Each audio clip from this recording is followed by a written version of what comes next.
Gentleman yields back. I now recognize the ranking member, gentleman from California, Mr. Swalwell, for his second 5 minutes of questions.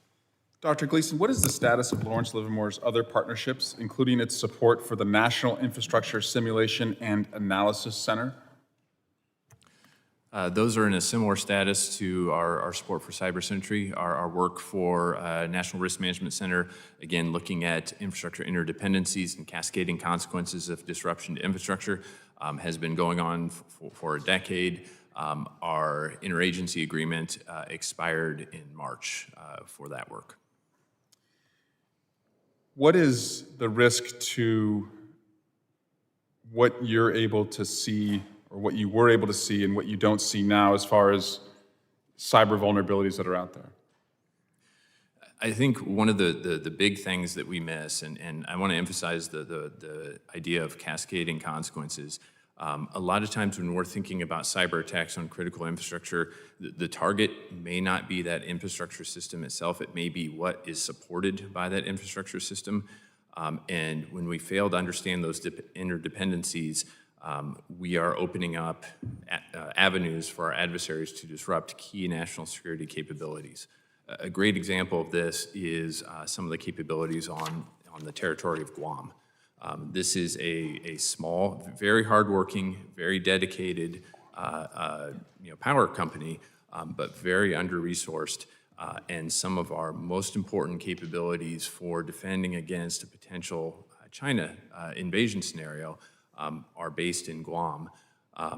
There are ways to defeat those capabilities that go through, for lack of a better word, the back door by exploiting kind of the weak underbelly, the underdefended part of our critical infrastructure, because those are very small systems. By not understanding those interdependencies, it's not that they don't exist. Our adversaries know them. If we don't, we're not looking in the right place for our defense. In just over 2 months, I'm sorry, did someone else? You're good? In just over 2 months, the Cybersecurity Information Sharing Act of 2015, the other CISA, is set to expire. And Mr. Jimenez alluded to this. It's essential that we act promptly to reauthorize it in a clean way, and I'm open to any reforms that we could discuss down the road under the chairman's leadership of the full committee. But I think there is a wide consensus that we don't have time to do that now. Congress will be in recess effective this week until after Labor Day, and then we will be right up against CISA's expiration. Ms. Bolton, your testimony discusses the importance of reauthorizing CISA 2015. What would be the national security impact if the law lapses?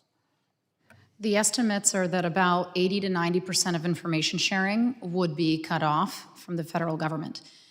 When I was at the Cyberspace Solarium Commission, one of the main things that we tried to do was to make sure that the federal government at least had a full threat picture.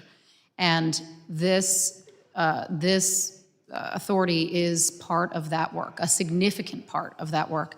And we must reauthorize it.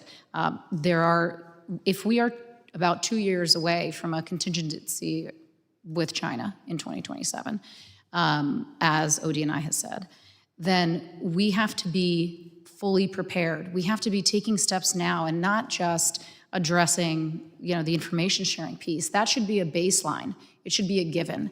And we should be focused on the additional steps that we need to take. So I hope that that gets reauthorized quickly, and that we can move on to some of these other topics that we've been discussing and addressing some of the other extremely serious issues, because China is not waiting. China is preparing now, and so are all our other adversaries. And Mr. Lee, your experience in the private sector, is there any world where CISA 2015 lapses and a private sector company that has been hit would still be willing to come forward and share information with the Department of Homeland Security? No, I think it's incredibly important to reauthorize it, and the bidirectional communication from government to private sector, especially on the threat picture overall, is exactly one of the roles and responsibilities that makes a lot of sense. And then that's because no CISO would be able to go to the DHS without liability protection Yes. and their fiduciary duty to the shareholders, I mean, they would be exposing themselves to a lot of risk. Is that right? Absolutely, and that's actually a broader issue, even looking from a National Guard perspective of could we go in and respond to utility that gets hit? We have no indemnification to give utilities, so they're not going to let us touch anything and do any action on it. There are very simple bureaucratic things that can be fixed to increase national security tomorrow. Thank you. Yield back.